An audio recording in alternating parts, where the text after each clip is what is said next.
Boa noite. Obrigado por não terem abandonado.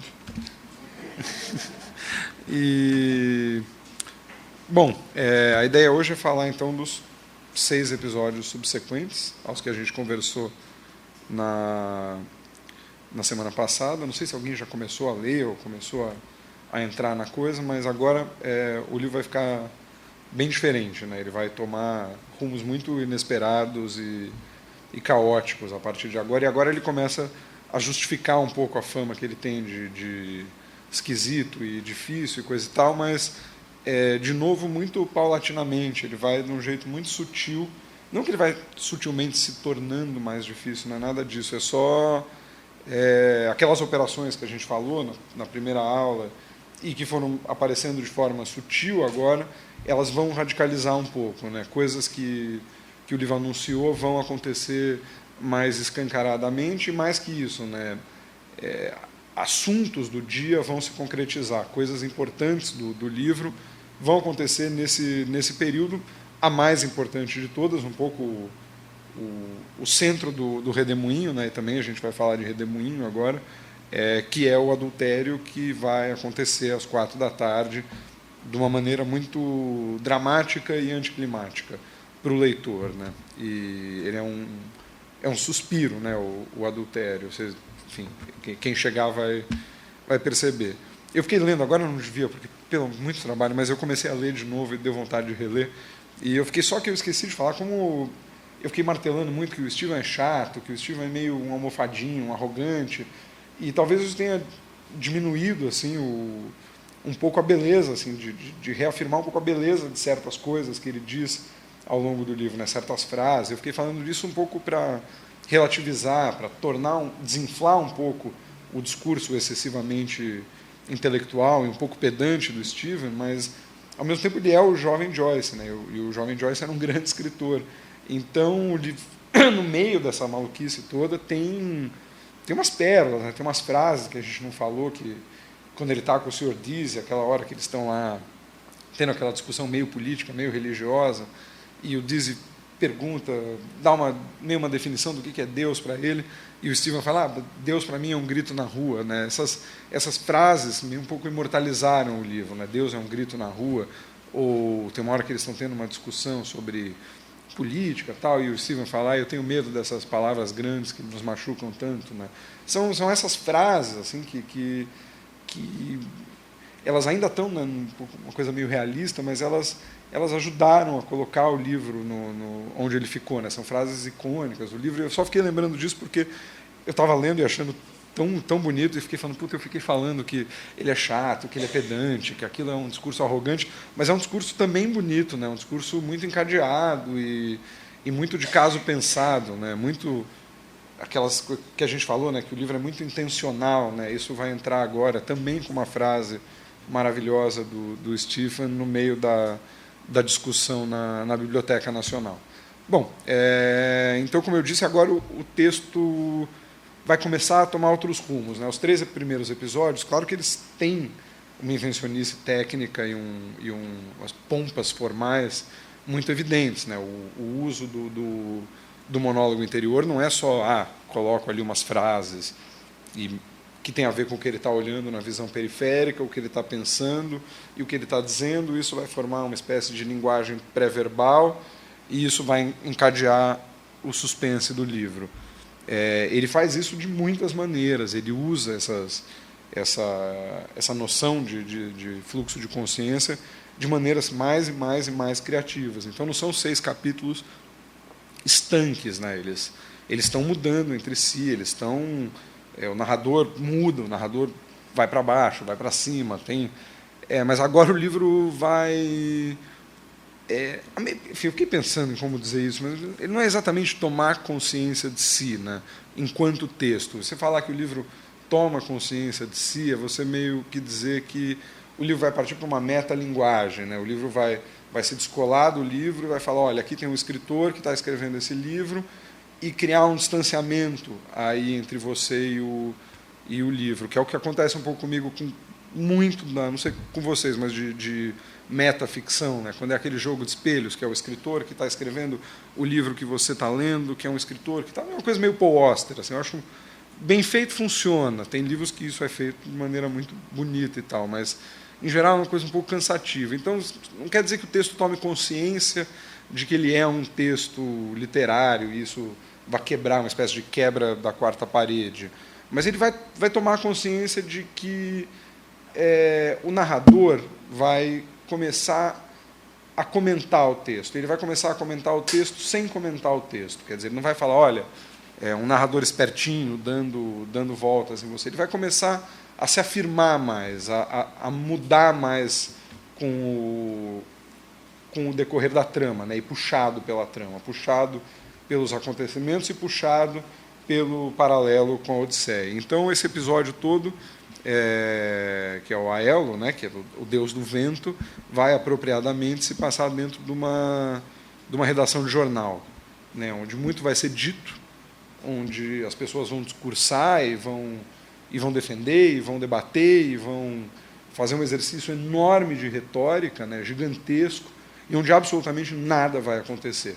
Nenhuma das conversas vai ter fim, nenhum dos assuntos vai ser concluído, nenhum dos objetivos das pessoas ali, tirando o Stephen, que vai ter um razoável sucesso, é o melhor momento dele assim, do dia de apreço intelectual dos outros por ele, né, na performance que ele está dando nesse dia todo. Né. O Stephen até agora, não, se vocês repararem, ele não conversou com ninguém, né, ele não teve...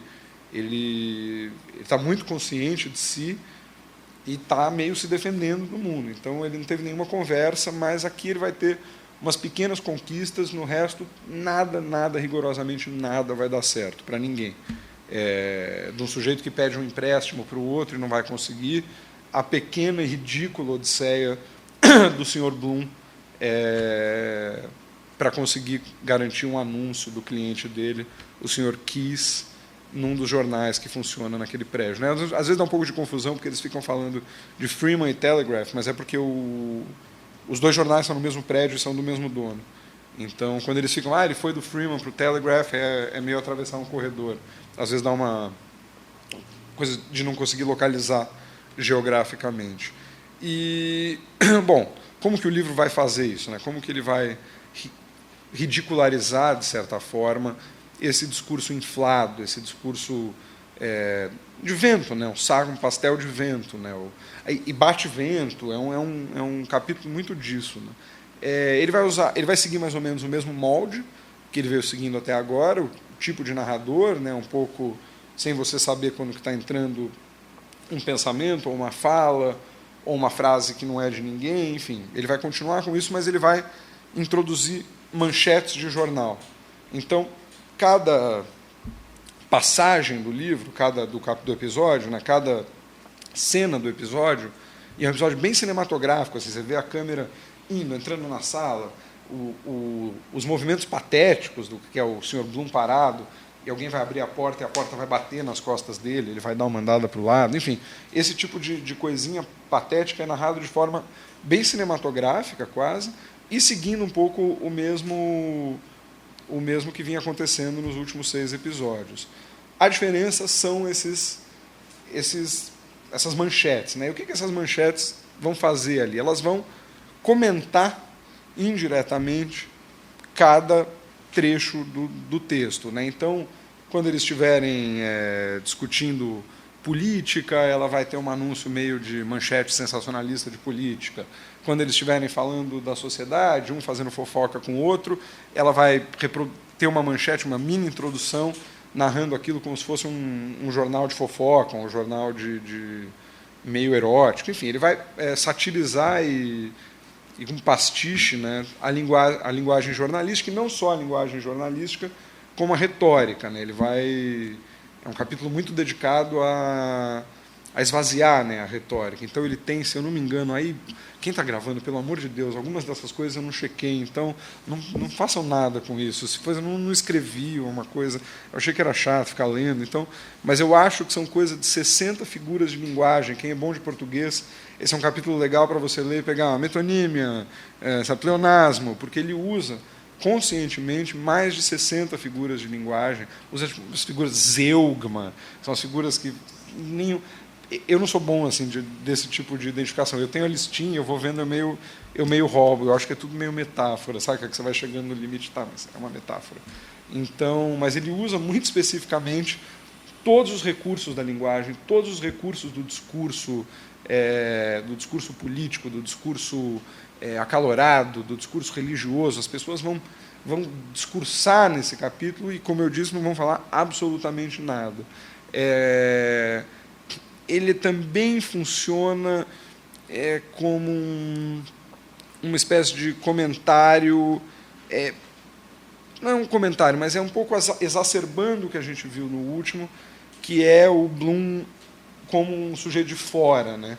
Ele vai mais especificamente como uma espécie de judeu errante do livro, né? O judeu sem lar. E isso vai ser uma simbologia que vai agora bater, que está vindo desde o começo, né? Que é a chave da torre, né? A chave de Martello Tower, que, como a gente viu, o Steven fica imaginando que o Mulligan vai pedir, depois o Mulligan de fato pede, e ele dá a chave para o cara, ou seja, uma pessoa sem chave, né? Uma pessoa sem lar, é um exilado. E o Sr. Bloom começa o episódio justo tentando convencer o Nanette, né, que é o italiano lá do jornal, a publicar um anúncio do Sr. Keyes, que é o cliente dele. E até a tradução, porque o Sr. Keyes e o logo são duas chaves cruzadas, né? E aí, na hora de traduzir, não tinha muito como fazer, porque o leitor brasileiro ia perder um pouco essa referência, é muito importante. Então, o Galindo mudou Keyes para Shaws, né? S-H-A-W-E-S, que se você ler, dá Chaves, mas com S e W, assim como Keyes é uma corruptela de Keyes, né? Porque é K-E-Y-E-S, não K-E-Y-S. Enfim, é só um joguinho para você perceber. E a ação começa, então, com o Sr. Bloom entrando no Telegraph e tentando conseguir esse anúncio. Ele vai ser muito maltratado nesse episódio inteiro, de maneiras cada vez piores, e vão falar dele nas costas, e vão falar da mulher dele, vão ridicularizá-lo meio que o tempo inteiro. E ele vai se manter ainda muito Bloom, né? Ele já começa encontrando aquele sujeito chamado Heinz, e o Heinz meio trata ele muito mal, e ele lembra que o Heinz está devendo dinheiro para ele, e ele tenta muito pateticamente lembrar o cara que ele está devendo dinheiro para ele, e o cara faz que não ouve de uma maneira ainda mais obtusa e deixa ele meio lá a ver navios, né? E ele vai falar com esse sujeito, ele vai falar que o cara tem um novo logo, que eles querem fazer um anúncio novo, e o italiano fala, olha, tudo bem, mas o cara tem que anunciar por 3 semanas. Você vai lá e fala com ele e consegue que ele pague 3 semanas de anúncio, aí a gente publica o anúncio. Era meio diferente o funcionamento da publicidade, é uma coisa bem específica, mas você comprava esse anúncio com esse sujeito, que é esse interceptador, na verdade, esse figura do meio, que é o que o Sr. Bloom faz, né, no livro. E aí ele é recusado dessa maneira, e ele vai sair para tentar falar com o Sr. Shaws, ou o Sr. Keyes, num episódio sobre comunicação, né, sobre meios de comunicação. De novo, o Sr. Bloom não vai conseguir falar com ninguém que ele precisa. Ele vai ligar para o Keyes, e o Keyes vai ter saído do escritório. Ele vai voltar para falar com o Miles Crawford, e o Miles Crawford vai estar em outra sala. Ele vai ir e voltar o tempo inteiro e não vai conseguir encontrar ninguém que ele precisa e nem chegar a lugar nenhum com o pequeno objetivo do dia dele. Lembrando lá atrás que a única coisa que ele precisa fazer nesse dia é isso, né? Ele já foi ao enterro, que é de um conhecido, que nem era uma pessoa próxima a ele, embora ele vá muito generosamente mais para o capítulo para frente participar da coleta de fundos, né, para a família Dignam, que ficou sem pai e ficou meio na miséria. Enfim, vai dar tudo errado para o Sr. Bloom.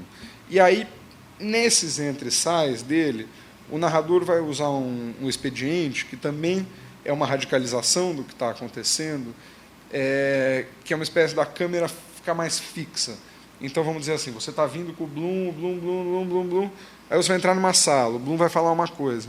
Aí o Bloom vai sair andando e você vai ficar ouvindo meio ecos assim do pensamento dele, como se ele estivesse se afastando mesmo da câmera, e você vai pegar uns resquícios do monólogo interior dele, mas a câmera vai ficar aqui parada com outras pessoas. Isso, no capítulo do bar, lá para frente, é usado também de maneira ainda mais evidente, né? O Sr. Bloom vai ao banheiro e você fica, né? Você fala, mas eu quero ir com ele, porque ele está pensando uma coisa muito interessante, que você quer chegar onde ele vai pensar, e ele sai e você ouve um eco de uma coisa e você fica ali com as pessoas fofocando e falando mal sobre ele, né? Hoje, daqui a poucas horas, né, na ação do livro, todas essas tensões sociais e sexuais e religiosas que estão acontecendo com ele, né? O antissemitismo, a maneira cruel com que ele é tratado por causa da fama de corno e um pouco a coisa de forasteiro, né? O fato de ser supostamente maçom, e alguém vai comentar que o pai dele era húngaro, que adiciona uma camada de mistério, enfim, tudo isso que está fervendo agora, né? Onde ele passa as pessoas falam mal, onde ele está, o assunto é um pouco isso, coisa e tal. Essa tampa, óbvio, vai ferver e vai vazar da panela mais para frente. Por enquanto é só um acúmulo dessa tensão social infinita que o livro propõe, né? E aí o Bloom vai sair para fazer as coisas e você vai ficar com umas figuras ali da Dublin da época, né? Que é o Ned Lambert, o Simon Dedalus, o J.J. O'Molloy, o McHugh, que são umas figuras, assim, esses sujeitos dublinenses, né, que muitos deles, inclusive, personagens do próprio Dublinenses, né, até o capítulo não é uma referência ao Dublinenses, mas ele é um capítulo em que ele pega muitos desses personagens que no Dublinenses você vai conhecer numa espécie de arco narrativo bem definido, né, eles vão partir de um conflito, atingir uma espécie de epifania e vai ter um final meio em meio tom. Você acompanha esses personagens. E a partir desse acompanhamento, né, das crianças ao morto no final, você tem uma noção dessa paralisia de Dublin, né, que o Joyce via, desse pensamento estanque, modorrento e preocupado com picuinhas e coisas pequenas e avarentas, né? Ele vai transportar isso para uma espécie de fatia desse dia paralisado, né? Então, aqueles dublinenses do Dublinenses e todos os dublinenses que são mencionados nesse dia, pessoas de quem você está ouvindo falar desde o começo do livro, vão estar lá meio sem fazer nada. Tem uma explicação histórica, que o livro se passa numa quinta-feira. Quinta-feira em Dublin, até hoje, na Irlanda, é um dia que, tradicionalmente, as coisas fecham mais cedo mesmo. É um dia meio de descanso na Irlanda. Então, às vezes, o livro passa essa impressão de uma gente muito desocupada. O que eles são, né? A maioria deles são, enfim, eles estão lá, eles estão apostando dinheiro em cavalo, é tudo desempregado, ficam um pegando dinheiro emprestado do outro e tal. Mas, como explicação para isso, esse é um dia que as coisas fecham mesmo. Então, por isso, até no fim dessa cena, eles vão sair do jornal e vão para um pub beber às 4 da tarde, né? Antes das 4. É uma tradição irlandesa que dura até hoje. Bom, vai chegar o Stephen, né? O Stephen vai chegar com as cartas sobre febre aftosa do Sr. Deasy e vai ter, como eu disse, uma espécie de momento de vitória, né? Primeiro eles vão topar publicar a carta, sem muita boa vontade, né? O cara passa os olhos pela carta e fala, tá, o Sr. Deasy, lá vem ele de novo, né? Você vê que é meio aquele conservador esclarecido que toda a região, todo lugar tem, sabe? É o cara que escreve carta para jornal, é esse tipo de sujeito. Então, ele é meio conhecido, eles topam. Primeira vitória. 2, eles vão meio que elogiar o Dédalus, vão um pouco puxar o saco dele, um pouco tentar impressioná-lo, um pouco tentar cooptá-lo. Alguém sugere, fulano, pede para ele escrever você devia encomendar um artigo sobre poesia para o Dédalus. Fica tudo muito no diz que disse, né? Ninguém vai lá e encomenda uma coisa dele e tal. Mas ele é meio adulado por esse esse ambiente de eloquência e retórica. E ele decide que é muito, como se diz, muito importante para o livro, que é uma decisão consciente. Ele decide não aceitar, ele não vai fazer coisa de jornal, ele afirma de novo, ou reafirma, a intenção de ser poeta e de ser escritor, e de ser artista e de não fazer concessões.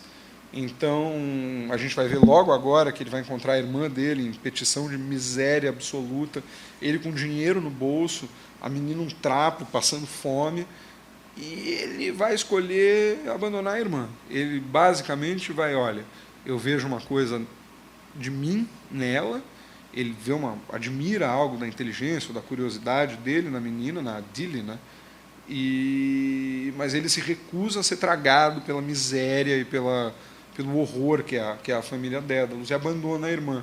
De novo, não como uma afirmação de egoísmo, mas como uma afirmação artística. Para fazer o que eu preciso fazer, eu tenho que me cortar disso, eu tenho que me cortar dessas pessoas, e é o que ele vai fazer ali. O que também está de acordo com o capítulo, né? Como eu disse, nada acontece. Sempre que alguém está contando uma história, essa pessoa é interrompida por outra, que está contando uma história diferente, as pessoas estão tentando se mostrar, então tem aquela ansiedade quando você está, às vezes, num ambiente social com um pouco de trabalho, com competição, que a pessoa está falando e o outro cara está pensando já no que ele vai falar, que não tem nada a ver com aquela pessoa está falando. Ele reproduz isso de forma muito naturalista, quase. Então você fica com a impressão de um pastel de nada. Assim. É realmente um capítulo que dá um certo cansaço, e o Dédalus vai sair muito exausto desse capítulo e só vai ficar mais cansado a partir de agora, até o momento em que ele começar a beber e as coisas vão melhorar para ele. E aí o livro, ele vai beber, obviamente, até o fim do livro. E então, apropriadamente, ele puxa todo mundo pro bar, né, e sai numa espécie de comitiva. E, de novo, como eu falei no começo, o Bloom e o Dédalus estão se resvalando o dia inteiro. Nesse episódio, um entra numa sala, sai, o outro entra. Um sobe uma escada, o outro passa pela escada de baixo. Eles estão realmente se alinhando, assim, quase que... E é um livro que tem muito a ver com astronomia. Não estou falando agora, pelo amor de Deus, nenhum misticismo de astrologia. Não tem nada de simbólico desse tipo de simbologia, todo respeito, mas não é isso. Mas o livro ele está acompanhando um dia, né? E um dia são os movimentos dos astros. Então, esses personagens, além de falarem de personagens literários, né? Agora o Bloom vai virar Jesus Cristo, Elias, vai ter Hamlet, vai ter muita simbologia evidente, assim, evidenciada pelo autor, direta. Mas também o livro tem essa ligação com os astros, né? Como se... Enfim, eles vão... de novo, coisa dos spoilers, tudo, mas o Bloom e o Dédalus vão mijar juntos olhando para as estrelas, sabe? É um encontro astrológico, nesse sentido, de astros, né? E agora eles começam a se aproximar. Você começa, por exemplo, a perceber que... Antes você tem uma certa pena do Bloom dele ser considerado tão de fora desse grupo, né? Você vai começar a perceber que isso não importa para ele, que ele tem uma espécie de superioridade a essas pessoas, que não é uma superioridade moral. Jamais acho que ele seria, enfim, é também uma superioridade moral, mas ele está mais consciente do que está acontecendo com ele do que você pôde ter percebido até agora, né? Ele sabe que as pessoas estão falando sobre ele, ele sabe que falam sobre a mulher dele, ele sabe que ele é tido como um esquisitão, né? Vai ter uma cena horrível de cortar o coração mesmo, que ele sai na rua, assim, aí uns meninos, desses vendedores de jornal, meio que imitam ele, andando atrás deles, ele anda meio esquisito, e aí o Lenihan, que é um escroto, meio mau caráter, meio arrogante, vai dançar uma polca para imitar o Bloom e vai ridicularizar ele na frente do Dédalus, né? Então, de novo, o Dédalus vai começar a ouvir falar do Bloom, vai começar... Eles estão se juntando, né? O importante desse capítulo, desses quase encontros, tanto que quando eles estão saindo, o Bloom vê o Crawford, ele precisa convencer o Crawford a que o anúncio seja por 2 semanas e não 3 semanas, se eu não me engano. Ele chega e fala, olha, faz isso para mim, e o Crawford mal olha, o Crawford é o diretor, mal olha para ele, trata com um desprezo absoluto e fala não, meio que escurraça ele. E aí, imediatamente, o J.J. O'Malley, que está numa situação com o Miles Crawford muito melhor, porque ele passou o capítulo inteiro puxando o saco do cara, né? Se você tem isso em retrospecto, você percebe que ele está o tempo inteiro adulando esse sujeito, ele vai pedir uma grana emprestada e o cara vai também tratá-lo da mesma forma arisca e seca. Então você começa a perceber que há algo ali, daquilo que a gente falou no começo, do direcionamento que o livro vai te dando da tua percepção daqueles personagens, né? O Bloom parece muito inofensivo, o Bloom parece muito indefeso, e o Bloom parece muito como se com o flanco aberto para esses ataques. E, na verdade, paulatinamente, a gente vai ver que não, que ele sabe muito bem o que está acontecendo e que ele está começando a dobrar essas pessoas, que ele está começando a mostrar por que esse dia vai ser um dia importante e especial na vida dele. Ele vai... Ele tem um limite ali que ele consegue de resistência a isso. O encontro, né, o objetivo do livro, essa união deles dois, é que vai fazer com que essa coisa dobre mesmo, que ele consiga vencer essas pessoas. Então, começa a ficar também claro o papel de herói dele, né? O Bloom é o herói do romance. Ele vai começar a fazer coisas boas agora. Ele vai começar a agir de forma muito magnânima e meio sem perceber, e de uma forma muito calculada, e com aquela mentalidade prática e científica dele, mas ele vai começar a fazer muitas pequenas boas ações, pequenos atos de tolerância, uma capacidade de enxergar duas coisas, enfim. O Bloom vai começar a virar, de fato, o herói do livro, o herói no sentido clássico, né? E a gente volta para aquilo do começo, né? Que o objetivo, ao colocá-lo junto com o Odisseu, é inflar o Bloom e desinflar o Odisseu. E o tempo inteiro essa balança vai subir e descer, como vai ficar mais claro agora. Bom, o próximo capítulo é uma espécie de... não despedida, assim, mas é o seu último capítulo com o Bloom clássico, vamos dizer assim. É o último capítulo para você realmente aproveitar a voz dele, aproveitar o dia a dia pequeno e esquisito dele. Claro que o livro inteiro vai ter, até o capítulo 16, você vai estar com o Bloom, diretamente com o Bloom, e no 17 vai ter, enfim, o capítulo mais legal do livro, também vai ficar muito com ele. Você vai com o Bloom agora até o fim do livro. Mas esse é uma espécie de... Quem gostou do começo dele, quem gostou dos passeios pela rua e olhando as vitrines e as coisas que ficam na cabeça dele quando ele está fazendo isso, agora é a hora mesmo, né? Já começa com... é o capítulo dos Lestrigões, né, que são os canibais da Odisseia, a ilha de canibais, e é um capítulo que vai ser apropriadamente dominado pela comida, né? A comida nesse capítulo, para quem for ler, um bom jeito de ler esse capítulo é perceber como ela vai se relacionar a tudo. Ela vai se relacionar a sexo, a política, a religião.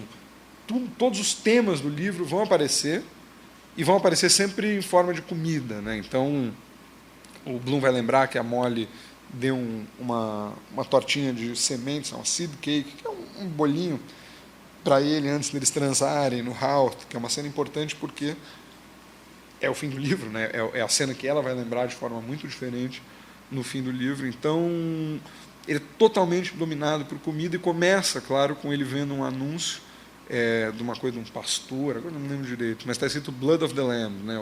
O sangue do cordeiro, e ele vai ler Bloom of the Land, e o sangue da terra, e ele vai ler Bloom, o Bloom da terra, e que tem uma coisa meio de autossacrifício, já, que é isso tudo que eu estou falando, né? Esse tipo de generosidade que ele é capaz, esse tipo de colocar o mundo em perspectiva que ele é capaz, isso tem muito a ver com o autossacrifício, né? Então, a partir de agora, o Bloom vai se tornar cada vez mais uma figura um pouco Moisés, um pouco Jesus Cristo, um pouco Cordeiro em holocausto, assim. E não são poucas as menções a isso, eu não estou tirando da minha cartola, sabe? Isso é dito o tempo inteiro, isso é afirmado e reafirmado, que é aquilo que a gente falou, né? Com o Joyce ele só precisava de um arcabouço ali para o livro, e a Odisseia foi por aquelas razões. O Odisseu era casado, era um homem com uma vida mais próxima de um homem comum, era um errante, tal, por isso que ele escolheu. Mas os modelos simbólicos do livro, como o livro mais consciente de si, ele também vai reforçar isso mais diretamente, né? Ele vai te dar olha, esse cara, ele vai subir aos céus agora numa carruagem e vai virar Elias. O narrador vai fazer isso a partir de agora e vai borrar completamente as fronteiras entre ação narrada, ação pensada, delírio, quem está delirando. Mesmo essas manchetes, né? Se você parar para pensar, o que são essas manchetes? Né? Quem que está escrevendo isso? Quem é esse narrador? O narrador está interferindo no livro, ele está perdendo a fronteira do descritivo e do condutório, né? De dar a mão e conduzir a narrativa, e está se empolgando, né? Ele está pegando o ritmo ali do livro. E é, de novo, um capítulo bom, porque não tem muito acontecendo, né, no capítulo. É um capítulo que Bloom, não tem muito o que fazer, senão dar uma enrolada. Né? Mas é um capítulo, como se diz, de prenúncio, né, do grande conflito, da grande discussão que vai acontecer logo mais. Então, ele vai começar, né, por uma loja de doces, ele vai encontrar a Dile, né, a mesma irmã do Dédalus. Ele vai pensar muito carinhosamente na situação da família, de uma forma muito tocante. Ele vai comprar uns bolinhos para dar para umas pombas, né, porque ele não tem nada para fazer. E, de novo, um coração meio generoso, de se colocar no lugar dos animais e das coisas. Ninguém faz isso. Assim, né? Ele tem 38 anos. Né, e, ao mesmo tempo, está chegando a hora, está chegando o momento em que vai ter alguém na cama dele, transando com a mulher dele, e os pensamentos dele não conseguem muito se afastar disso. Né? Então, ele vai ver um barquinho a remo com um anúncio. Aí, no momento bem Sr. Bloom, ele vai ter aquelas coisas, ele vai começar a bolar anúncios em lugares inusitados e pensar no acordo financeiro que ele podia fazer. Ele vai ter um momentozinho Bloom, e aí ele vai pensar, a gente podia botar anúncios de doenças sexualmente transmissíveis em banheiros, né, que é uma coisa que existe hoje, aquelas máquinas de camisinha. O Sr. Bloom já antecipando um bom mercado. E, imediatamente, ele vai falar, putz, será que o Boylan tem doença? Então, nunca vai sair, a partir de agora, da mente dele o ato que se aproxima. Né? Ele vai, inclusive, logo mais perseguir o Boylan. Né? Vai ter uma mudança. Ele antes fugiu do Boylan, e ele vai fugir e perseguir o Boylan muito em breve. Bom, e acontece aí o livro te dá um dos temas, né? Um dos momentos mais fortes assim, desse tipo de explicitar a temática do livro e, ao mesmo tempo, encaixar tudo que vem acontecendo. O Bloom vai ficar confuso com um termo que é paralaxe.